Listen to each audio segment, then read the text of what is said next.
Uh, my name is Mike Robinson. I am the NFDA Associate Chair, Board Member, and Learning Committee Member. Welcome everyone to Developing Talent panel discussion sponsored by Brighton Best International, an NFDA Platinum Partner, J. LaFranco Fastener Systems, an NFDA Silver Partner, Rotoclip, an NFDA Silver Partner, Worth Industry North America, an NFDA Silver Partner, Advanced Components, SW Anderson, Sems and Specials, Specialty Bolt and Screw, Star Stainless Screw Company, and TR Fastenings. Thank you all for sponsoring. We'd like to thank every one of you for attending today. Apparently another association called the NCAA Basketball has scheduled several other events at the same time as well. So thank you for choosing our event to attend. A reminder that we will be recording this panel discussion and we will post it to the NFDA YouTube channel. We will send a link along with the survey email afterwards.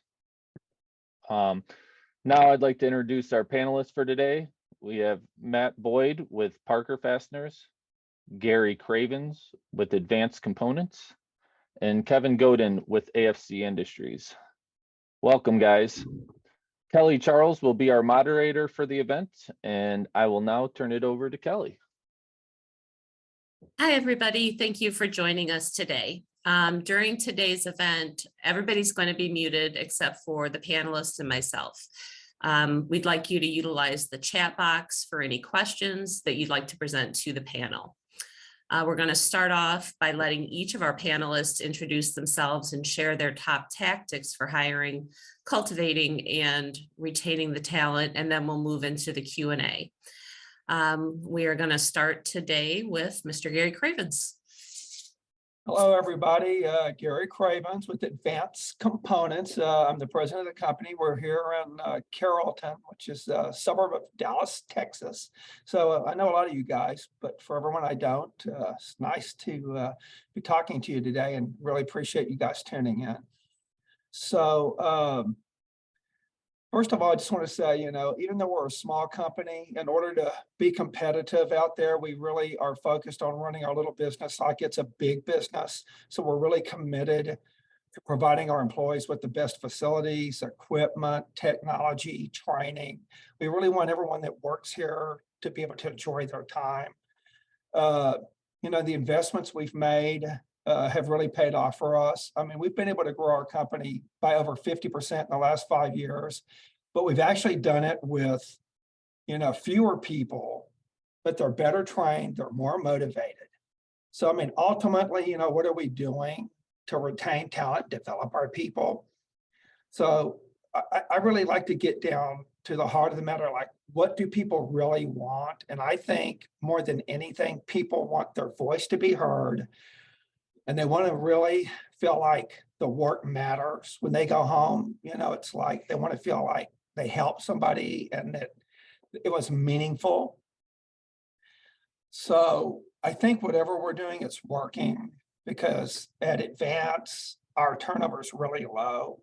And in the US, the average employee tenure with the company is like a little over 4 years. And a company, if they can keep people 6 or 7 years, that's considered a really good average. At Advance, we have like 10.5-year average for employee turnover for tenure. So, I mean, I think we're doing something right. So, the three most important things I think we're doing is, number one, we're giving people a voice. We believe that when we give people a voice, it's like part of the foundation of our culture. So, and I know we're going to get into some of the nuances of what all that means as we go through our conversation today, but that's really the first thing. The second thing is we really want to provide people a clear path to advancement. I mean, we're really proud of the fact that we've been able to do that. Currently, out of the 25 people that are working here, almost 40%, about 37% of them, that's over a third, have been promoted from entry-level positions, and they're currently in management positions. So over that 10.5 years, we've really done a good job of keeping people, training them and promoting them up, developing them in place, and then getting them into management positions. And then the third thing is providing people access to ongoing learning, training, and development opportunities. We just know that when you invest in people, they feel valued. And when people feel valued, the level of their commitment increases, the quality of their work improves. So you get better engagement, and that's where you get that retention. That's how you keep people. But that's kind of my in a nutshell, the three things I think we're doing. Perfect. All right. Thanks, Gary. Next, we're going to move on to Kevin Godin from AFC Industries. Hi, thanks. Glad to have the opportunity to be here. It's an important topic. Yeah, I'm the CEO of AFC Industries. We're headquartered in just outside of Cincinnati, Ohio. A little different than Gary. Gary's got a tighter group, a little bit smaller business, and so for us, it's a challenge. One of the challenges, and we can talk more about it later, is how to do the same thing he's doing, but in a much larger organization with a lot more facilities. So the three things that we think about in terms of recruiting people, the market sets that. You've got to be competitive to get people to come in. It's kind of hard to recruit people with a culture, because they don't know what that culture is.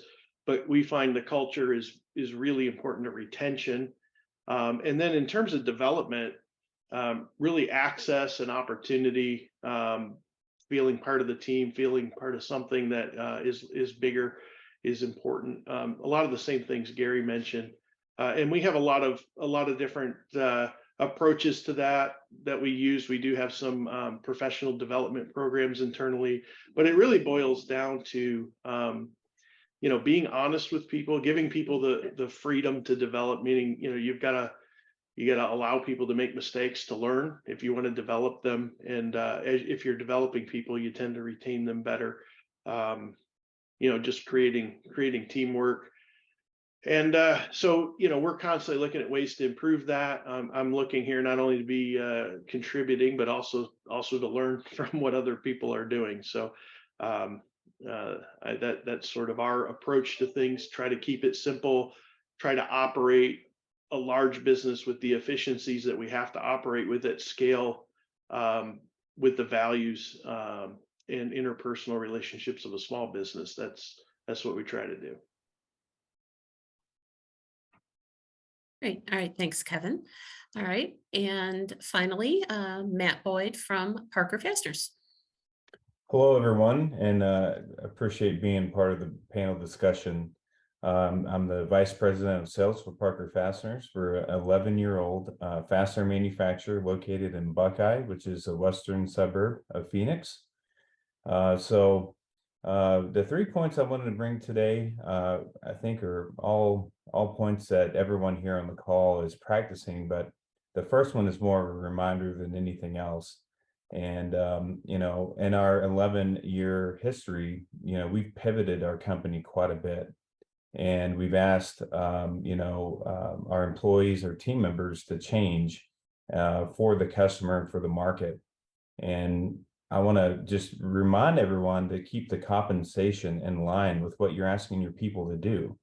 I know in our sales department alone, we've pivoted twice in the past 3 years, and we've had to update our compensation to reflect what we're asking them to do. So proper incentives go a long way.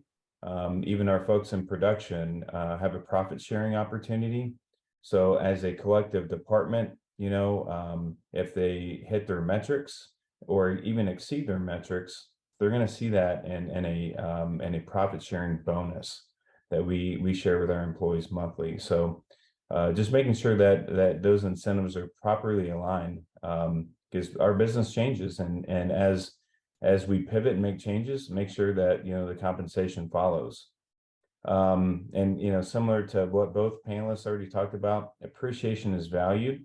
I have my door closed right now for this panel discussion, but I typically keep my door open.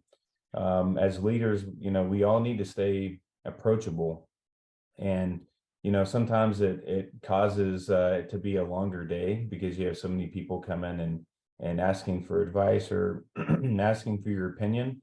But being approachable is and making sure that your employees feel heard is very important. And then the last point I had is, the celebrate wins, even the small wins. When you get feedback from a customer or, we're rewarded with an order from a customer, we still celebrate the small ones as much as we celebrate the big ones. Now, some people may say, well, don't wear yourself out, patting yourself on the back, but just making sure. I know baby boomers, typically their pay was their reward. They didn't need a whole lot of feedback, or they didn't really need to celebrate the wins. But, I'm 41, I've turned 42 this year. The workforce seems to be getting younger and I seem to be getting older. And, the younger generations like to know that, that their work and efforts are appreciated. So celebrating those wins are big. And then also on the other side of that, when someone makes a mistake, we get together as a group and we discuss those mistakes, not to chastise anyone, but to make sure that not only that employee that made the mistake is learning from that, but we're as a group, we're learning. And I think that's very important to have a culture where you can make a mistake and that as a group, all team members can learn and expand their knowledge from some of those hard lessons that we all from time to time unfortunately have in business. So those are my three.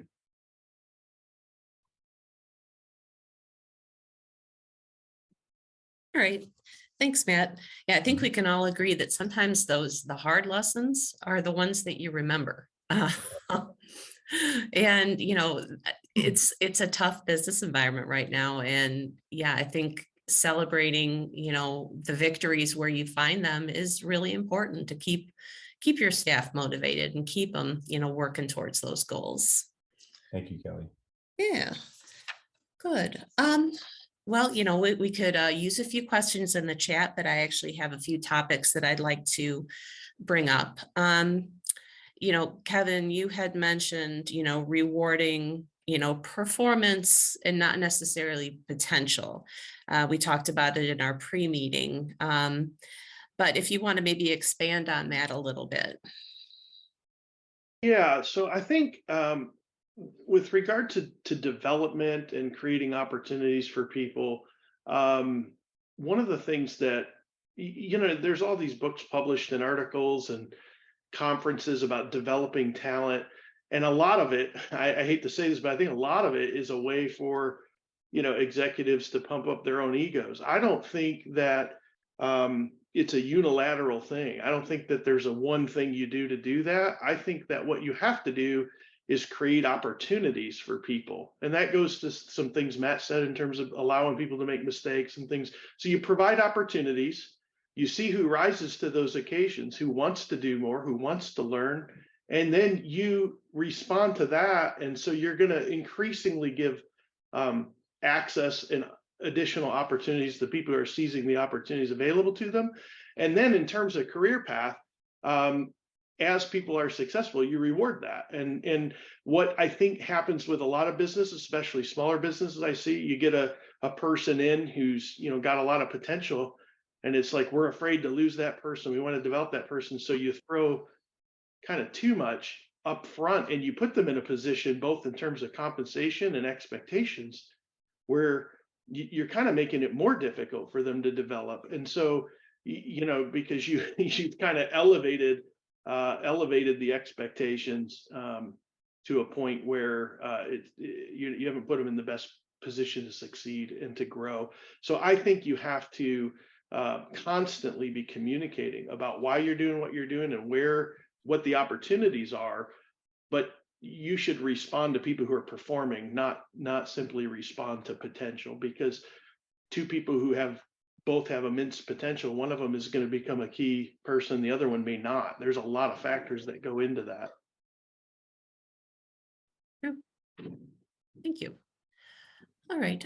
So what are some particular ways that you allow your employees' voices to be heard?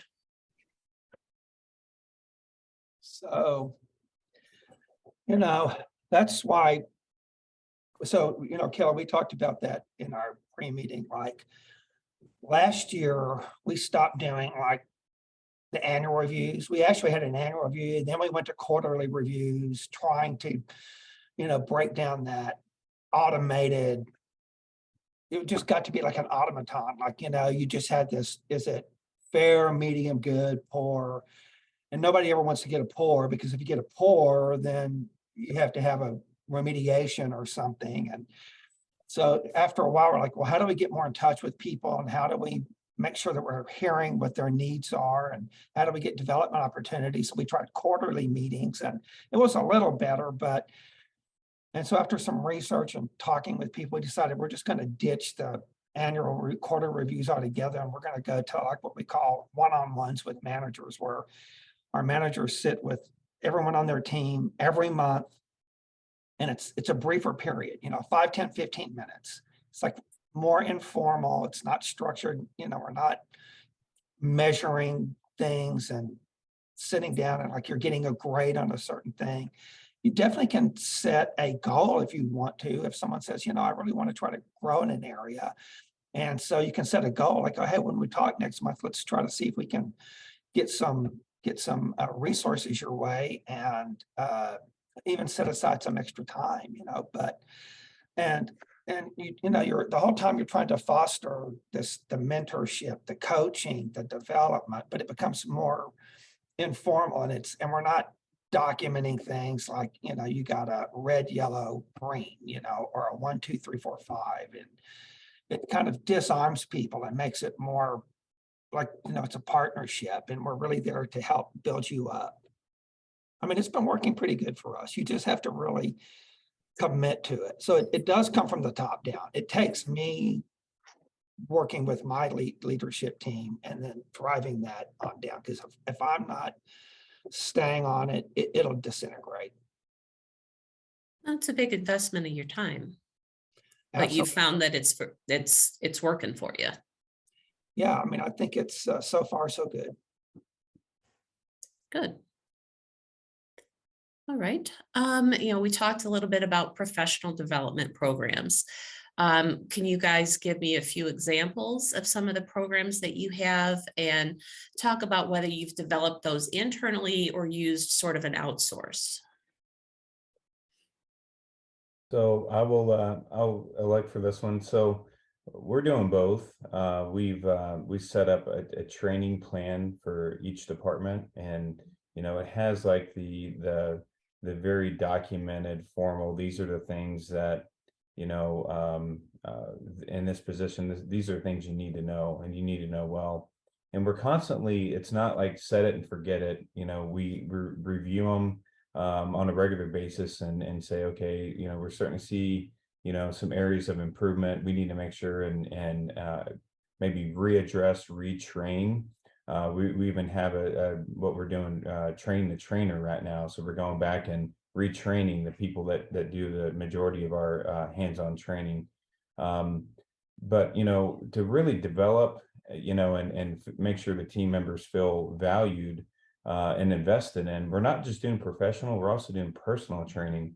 So we recently brought on a local financial advisor to do a Dave Ramsey Financial Peace University training for all employees. It wasn't voluntary, it was mandatory. And we paid for the training, we provided lunch, and we wanted to make sure that our folks are making good personal finance decisions outside of work.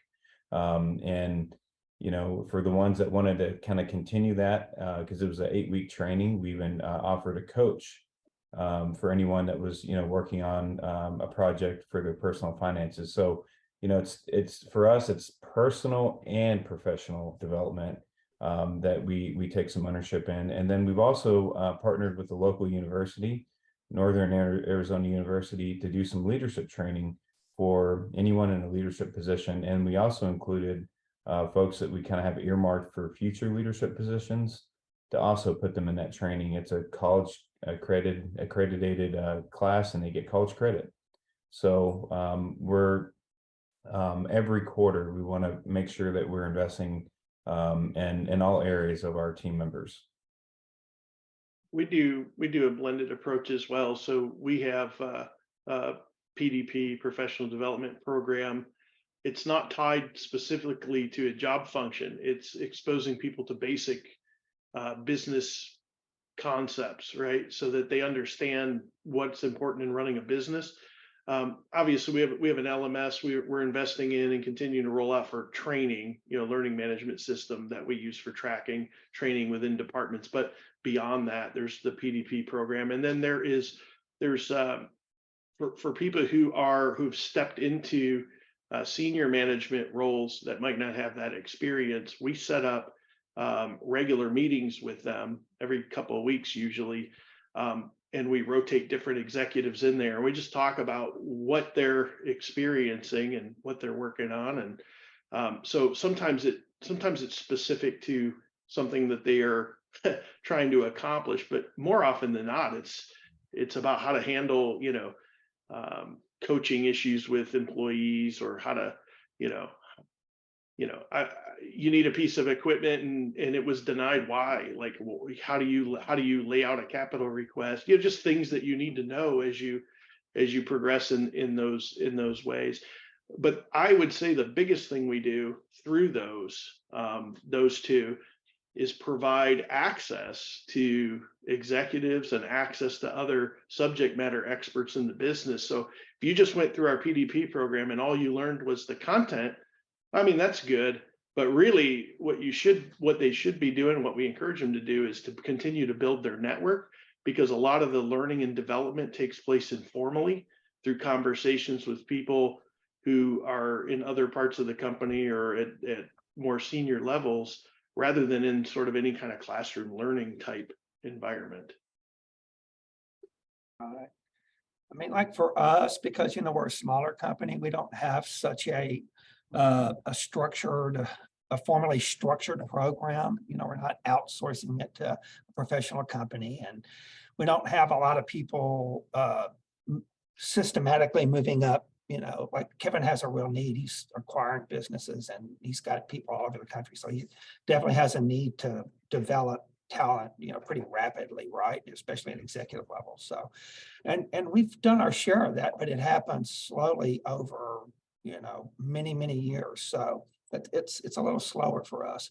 But, we still have that need to make sure that everyone's getting a chance to grow in their roles, or really, we like to really say that, you don't have to, we try to tell everybody, you don't have to come in and then, because I think when you're young, the first thing you think is, okay, I'm hired as an entry-level person, then my next job is assistant manager, then I'm going to be a manager, then I'm going to be a director, then I'm going to be a VP, and then someday I'm going to be president of the company, and they always think that it's kind of like that, private sergeant, corporal, and then you're going to be a general retire. And we try to, and especially as companies, even in big companies, they're becoming flatter, where there's a lot less divisions and a lot less management positions to move up into, and in small companies for sure.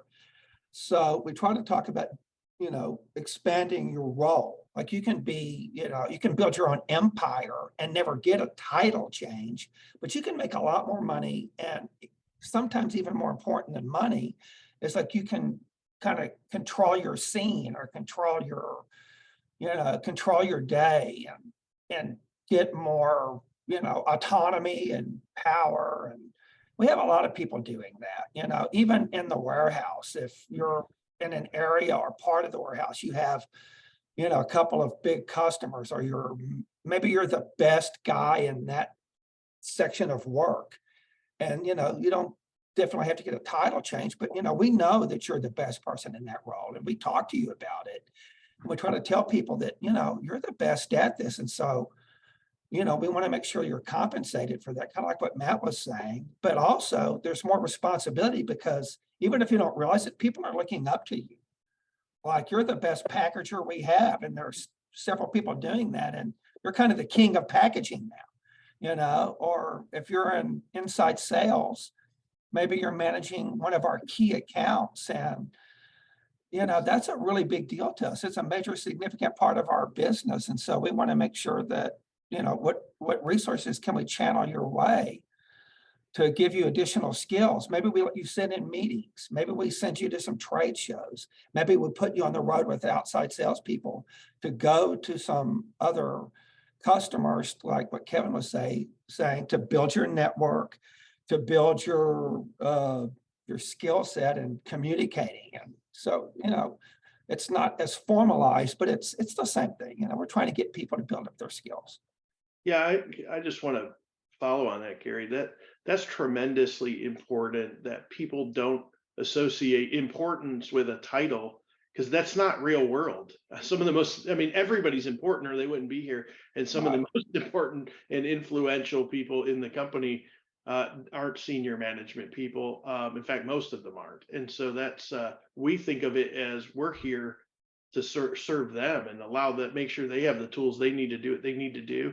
And if you convey that structural equals importance in how you and in your culture, you're gonna end up creating retention issues, because if people aren't getting promoted fast enough, they think that reflects poorly on them or the company's ability to develop them, when you can really help people focus on growing professionally, and recognize that and reward that without having all these layers of things. And I think that's really important, but you can't just say that. Like who you invite to meetings and who you're willing to stop and talk to every day, who you really think is important in the business. And so that's something to really pay attention to. We started out with, when we have our weekly manager meeting, we started out with 4 people, then we added 5, then 6. Now we have like 8 people in here, and it was for that exact reason. We're like, well, that person's representing a really significant part of the company. They need to be part of this conversation. And then that person, and these people, and it's so important, to them, but also to how the communication, and it breaks down those silos. We don't really have that issue. People aren't like protecting their domains. And it's, of course, it's easier when you only have 25 people, but, I really think that if I had 250, it'd be the same dynamic. All right. So Vicky had posted in the chat, to talk a little bit about, appreciation for employees. Do you offer any special perks, as far as, her examples were, basketball hoops, cereal, special coffee, different things in the break room. How do you think that really affects your retention and, I guess, the happiness of your employees? I'll start real quick. I think it's very important, especially with the younger generations that are working now. Just as an example, today we have a company provided lunch for St. Patrick's Day, and as soon as I get done with this, I'm going to go and join the team with that, and it's an opportunity to engage everyone at one time versus just kind of sticking to your department or the folks that you typically speak with. And I always try to gather up some success stories, or if I have a customer that explains that our parts that we're making right now are going to a very particular application, I like letting them know that, hey, you remember that job that you ran a week ago or that you're running right now? Do you know it's going in, an outer space application? So physically the parts you're making right now will be in outer space. It's an opportunity just to kind of, cross communicate with departments you typically don't communicate with, and providing those company lunches, I think, is it helps morale. It's an opportunity to be approachable. It's one of my key points, and it's just important. So we're constantly looking at how can we engage our staff, our team members, and make sure that they know, to Kevin's point, they're all very valuable. To Gary's point, it doesn't matter about a position. It's about, we all play a very important role, and just kind of adding that human element, to the business and what we do. So for us, company provided lunches, we look for excuses to get together and just, build the team up. Yeah, I mean, for us, like we do lunches and things like that, but that's handled more locally in our branches and stuff. So corporately, we have a micro bonus program. Every month they get a certain number of points. There's a website where the employees recognize one another, and you can get gift cards and things like that. And so it's not managers necessarily with that. And we try to do several other things. For example, I try to handwrite notes to employees. I mean, we have over 800 employees, so it's a lot of cards. I spend a lot of time like just handwriting cards. There's so many things where just emails and stuff that I find just a quick handwritten thank you card is more impactful for people who may never even have met you in person. In my case, right? So it's I think those kind of things that just acknowledge that people are people, right? And that, we spend a lot of time here, but we all have lives, and that we're appreciative. I think that goes a long way. Yeah, so, we do that stuff too. We have, the holiday parties, and we do lunches every few months, and we bring stuff in. And when it's nice outside, we'll put canopies in the parking lot and do, burgers outside and stuff like that. And so we have I'm trying to think how often. I think it's about, in the winter, not so much, but in the warmer months, we have like Beer Friday, where after lunch in the afternoon, everybody can have a couple of beers. And so we have a little beer cart. It's on wheels.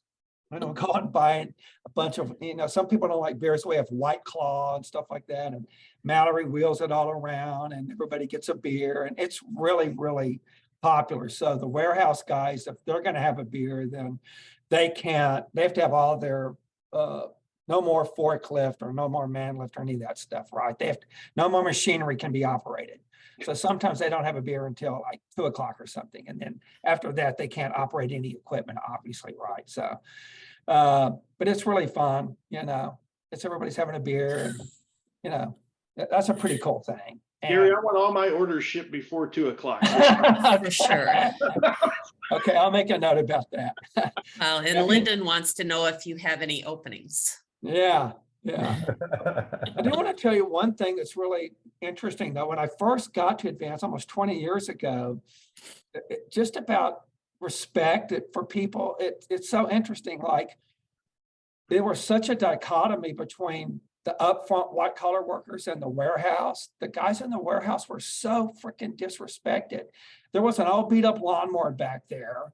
There was a weed eater, and they were expected to do all their work and mow the yard and weed eat. And we had no janitorial service. They had to come up and empty all the trash cans and do all the janitorial work. And there was no smoking in the front of the building. So people who smoked were just allowed to go out in the warehouse and smoke. And so the warehouse was all stinky. And then people would get a package delivered to their desk or whatever, a FedEx package, or, it was kind of before the Amazon era, but then they would take the box, they would just open the door to the warehouse and just throw it out in the warehouse on the floor and just come in. And so I was talking to my manager, I'm like, well, I don't know, man. I said, we just had kind of a heart to heart, and he almost started crying, man. He was like, you could tell it really hurt him. So I said, okay, look, man, we're going to hire, somebody to do the yard. We're going to hire somebody to do the trash. We're going to do a no smoking except outside. If it's raining, they're just going to get wet. And then when we moved to this building, we made our whole, you can't even smoke in the parking lot now. You have to go somewhere else. So there's no smoking anyway. And we bought all new equipment for them and everything. And it's man, talk about building, camaraderie and getting somebody to really buy in. That goes a long way. Just got to hear people, Agree. All right. So the next question was about how and when do you start bringing members into higher level, meetings and discussions? If you're trying to develop them, how do you kind of gauge when that right time is, or really who that right person is? How do you give them the exposure that they're going to need to develop and grow? It's a big question. Yeah, Kelly, I'll go first. So for us, we have smaller committees that meet on either a bi-monthly or monthly basis. And for the employees that take the initiative to sign up and be a part of the safety committee or be part of what we call the fun committee that's in charge of making sure that company morale is up. For the folks that are volunteering their time, taking initiative to do some things outside of their typical job scope. We keep an eye on who's serving, who's participating, and those team members that are taking that initiative are the ones that get the opportunities to be part of those future plans for leadership. So we have some soft opportunities that are available where the employees that are engaged and bought in, they have the opportunity to participate, and we definitely are very our executive teams are very engaged with who's participating and what team members have some potential for leadership opportunities. I think, Kelly, for us, it is connected to a couple of things.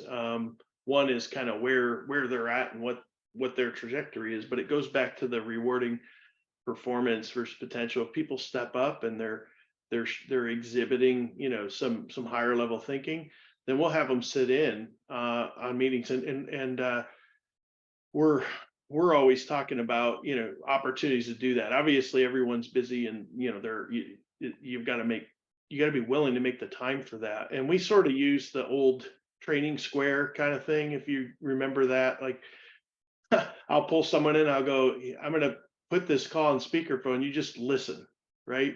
So first I'm doing it, they're listening, and then I'm doing it, and they might get, then they're helping, and then, they're doing it and I'm helping, and then they're doing it on their own, hopefully by the time you're done with that process. But one of the big challenges going forward for us is obviously, we've deployed a lot more remote work. If you've got one site, you can, maybe get everyone together, but we're all over the place.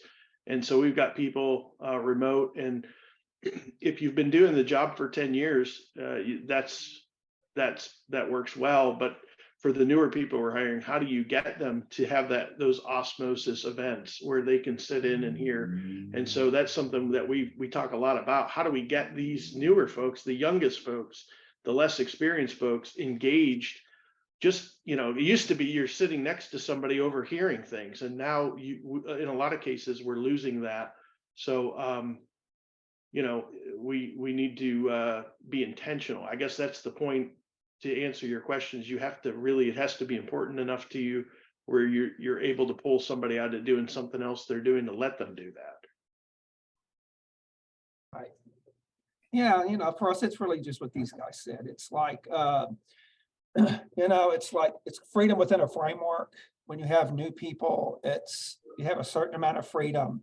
And if they exhibit the ability, the desire to do more, then that frame just gets bigger and bigger and bigger. And I know somebody here a minute ago, Miranda, was talking about empowerment. And so, they get more and more freedom and more encouragement to make bigger decisions. And so it's like, you got to stay within those lanes, but the lanes get wider and wider. And included in that is the opportunity to participate in bigger conversations, sit in more meetings, go to customer on-sites, travel, whatever. But everybody starts out the same way. It's like, one of the things I always say is, I can open the door, but you got to walk through it. And some people won't. Some people, it's will or won't, can or can't. And ultimately, and so that's kind of jumping to this next thing. I saw Lyndon put up a question about what happens when people, you give them that framework, but they don't even live up to your expectation. So then what happens? And so, then we have like a culture of accountability. Everybody's accountable, right? And so the company doesn't really care. It's will or won't, can or can't. Like some people want to do it, but they can't. Some people don't want to do it, and then it doesn't really matter ultimately. You try, you do everything, and then ultimately some people just don't work out, and that's sad. But that's always the very, very worst case scenario. You never want that to happen. So I think it goes back to you have to be honest with people. You've got to be honest about what your expectations are. You've got to be available to people. So if they can't get it, if they're trying and they're capable, but they can't get the tools or whatever they need, that you have a way of them communicating that in a positive way, so they don't get frustrated. But ultimately, if somebody cannot or will not, you have to get rid of that person. And for us, the baseline is, the attitude. If you don't want to, go somewhere else. We got too many things going on. If you don't want to be part of the team, then we wish you the best. It's a free country. There's a lot of great jobs out there. We want people who want to be on the team. And one of the challenges for us as we acquire businesses is you've got entrenched cultures that have been there 20, 30 years, where you've worked around people who are really high performers, but bring everybody else down.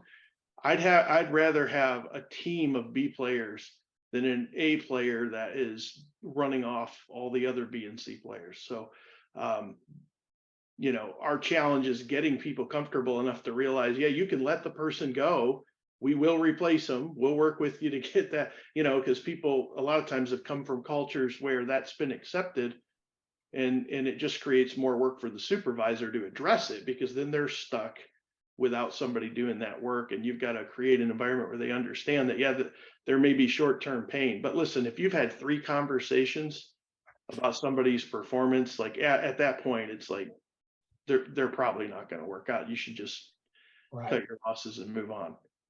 Yeah, Kevin, to your point, culture is very important. So obviously, interviewing for culture and making sure that culture is, on the forefront of everyone's mind that's making that hiring, decision. But we too have had to make some tough calls where we have a very knowledgeable, somewhat high performing employee, but their attitude and the way they approach day-to-day business doesn't match our culture, and we've had to make changes. And those changes always hurt in the beginning, but at the same time, it's an opportunity for others with the right culture and mindset to step into that hole that was left. And it's always interesting to see the outcome, just a month, the difference of having the right people with the right, mindset and culture, in different roles, where, you kind of had a vacuum of culture before. So it's very important to us. We agree with what you said concerning, I'll take a little lesser talent for the right mindset. So team players are very, very important to our business, because in manufacturing, there's so many different departments that interact with one another. The thread rolling folks can't do their job unless they have good headed parts. And so there's a chain within our business, and when our team members have the right culture, just our business runs so much smoother. It really does go hand in hand with retention, though. Like when you get your culture really, really strong enough and you get everybody aligned and they're really on board, it's different when you acquire a business, Kevin, because it's that entrenched culture and you have to deal with it. But when you have an established business and you're running and you bring someone in and, they bring unforeseen, poor attitude or poor work habits or whatever. And then, they try to spread that.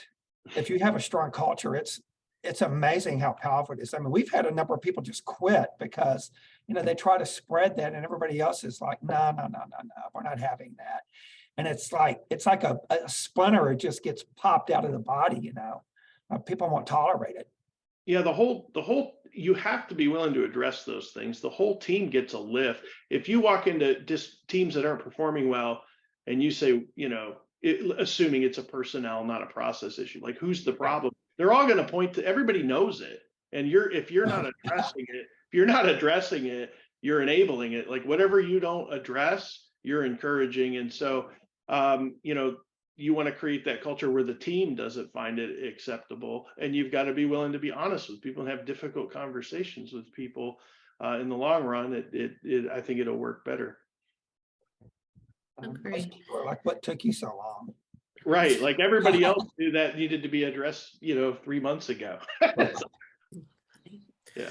All right, so let's talk a little bit about servant leadership, and kind of how you have to, you know, make a little bit of a mental and behavioral shift to operate in that regard. Instead of having the pyramid this way, it starts here.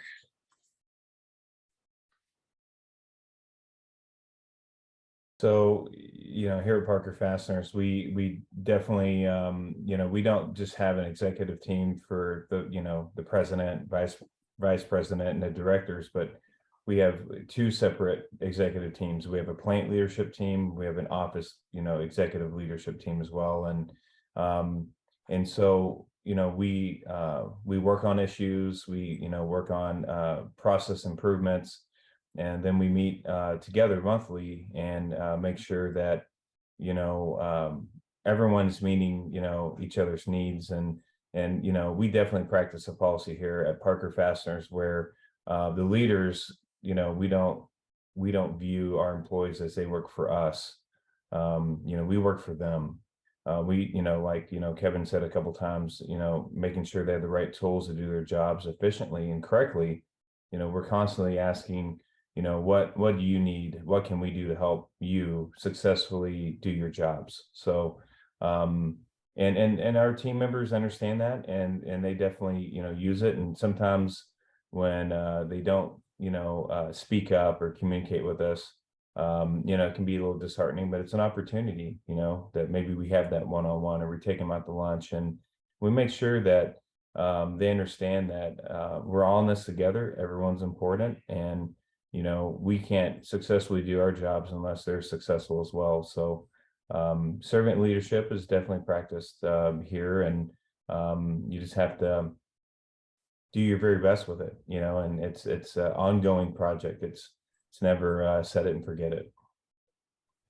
Yeah, I think something, this is sort of ironic, but sort of in order to create a culture of that or sustain that, it has to start at the top. And what I mean by that, like our executive team, our executive culture, it is very common to hear people supporting why we have to work harder, do whatever we need to do to get somebody something, because all these other people and their families are depending upon us to do the right thing, right? So you have to have that mindset amongst that leadership team. And the reason why is because that is most likely where the opposite impulse will come. Those are the people most likely to begin to think that they're more important than somebody else. So at that level, you cannot tolerate it. You know, so even little things like, I mean, silly things. You visit places and they have like designated parking spots, or, you know, all that. Like, we don't want any of that. You know what I mean? It doesn't matter if you want a better parking spot, get here earlier. You know what I mean? That just things like that. I know those are silly examples, but you have to have a leadership team that's committed to that. It can't just be an idea, and it has to be something you talk about. It has to be something where when examples come up and it's not that you highlight them and have that conversation. Probably many of our employees don't realize, you know, even how much attention and energy goes into that among our executive team. You know, we've got to be willing to work harder and do the things other people can't do or don't want to do in order to put them in a position to be successful.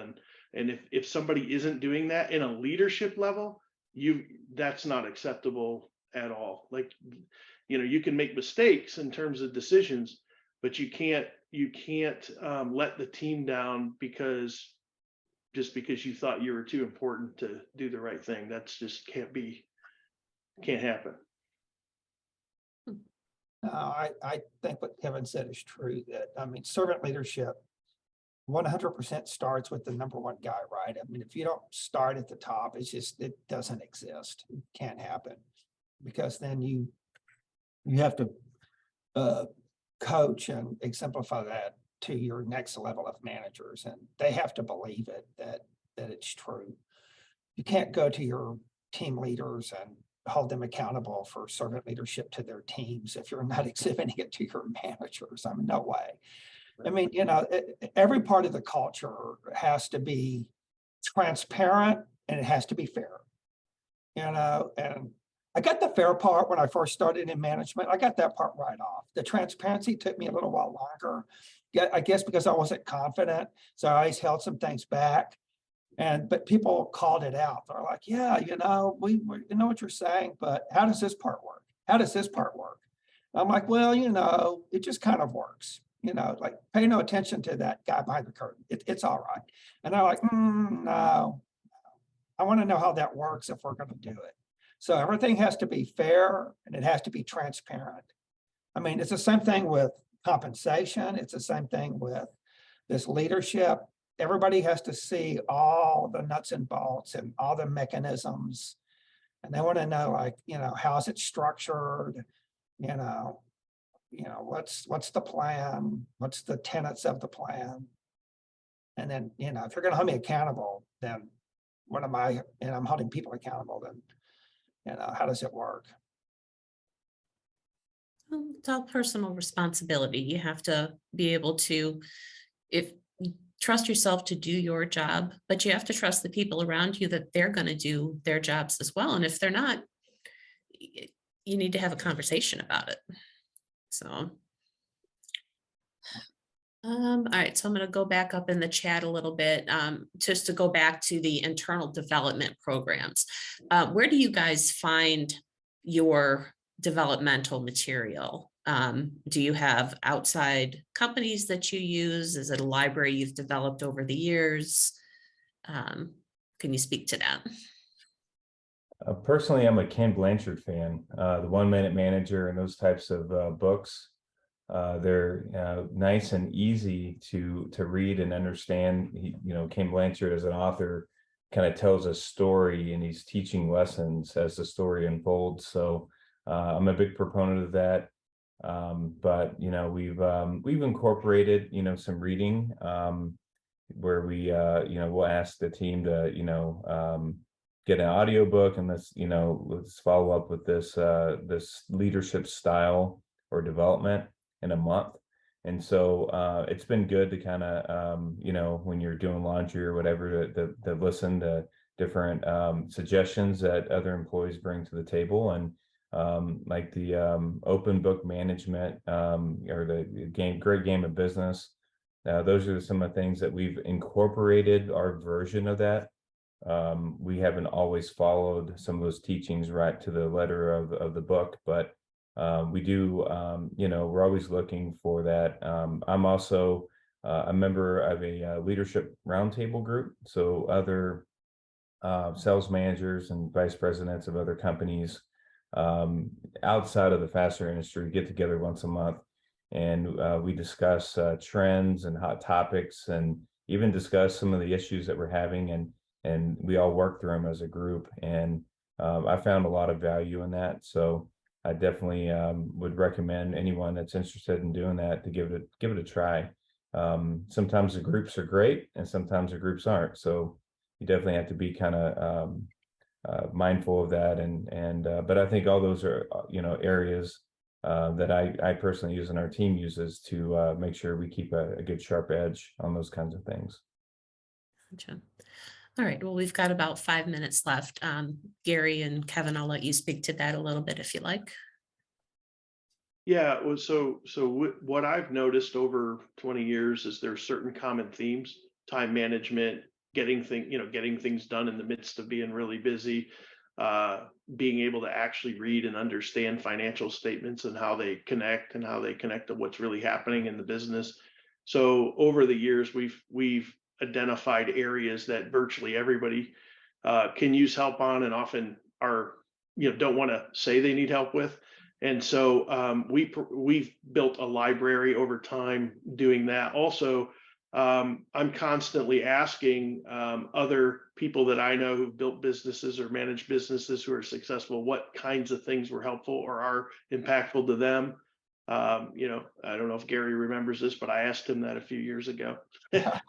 So I'm trying to make available because you go through mountains. I mean, every day there's another book published with regurgitated nonsense that doesn't work. So you filter through that and go, okay, these are the things that people actually have used and have worked in the real world. So I try to filter through those things, our team does, and make those available to the people. Now, if it's something really specific and specialized, then often you're better off using a third party kind of training program, because but in terms of like general business concepts, you know, we take what we feel are the best things, and we just continue to build a library of those. Yeah, so I'm like, man, I read a lot. I've always got a book going. I've got an Audible book in my car, and then I'm on the internet constantly. You know, something pops in my head, you break it down, and then, you know, there's a few people that I'll, you know, follow their blogs or their or whatever their social media they're putting out. And then, you know, what's really been super huge for me, and that's one reason I'm such a proponent of trying to take our people to these industry conferences. I mean, it's some of it is the speakers we have been really impactful, but a lot of it is just talking to guys like Matt and Kevin. You know, you're sitting there and you're having you know, a cocktail at the bar or at the social, you know, at the dinner or whatever, and you know, there'll be 3 or 4 people sitting around talking, and someone will start talking about this topic, and it, you know, it's so much better than anything you could have ever invested in, you know, and it gets you to thinking about stuff. Or they'll tell you like, well, you know, I've been working with this guy, and they'll give you his contact, and you're off and running, you know. So the conference events have been spectacular for me. I've learned so much. Yeah, I'd agree. I mean, the regionals, the national associations, yeah, I mean, there's a lot of things you can learn in a book, but sometimes a 5-minute conversation can really open up your eyes. So, It's been everything. Good. Well, Mike, thank you for everybody. I'll let Mike wrap things up here. Thank you, Matt, Gary, Kevin, and Kelly, for a great program. I appreciate you guys sharing some insight into your development programs. You all have some good programs, and I hope everyone else on here was able to get as much as I did out of this discussion. If nothing else, we all know to stop by Gary's office on Friday afternoons during the summer Absolutely. for a nice cold beverage. Just get here about Please take a moment to complete the survey, which will be sent to you via email after this. The best way to help us improve our programs like this is through that survey. So take a minute and give us some honest feedback on there. Again, this recording will be posted to the NFDA YouTube channel. Link will be sent with the survey email and will be added to the article archives in the members only section of the NFDA website. We're looking forward to our upcoming annual meeting in Chicago, Illinois on June 13th and 14th. Be sure to check out the NFDA website for more information and to register for that event. We hope to see you all there. Thanks again for all your appreciation today. Have a happy St. Patrick's Day tomorrow and enjoy the rest of your day today. Thanks, everybody. Thank you.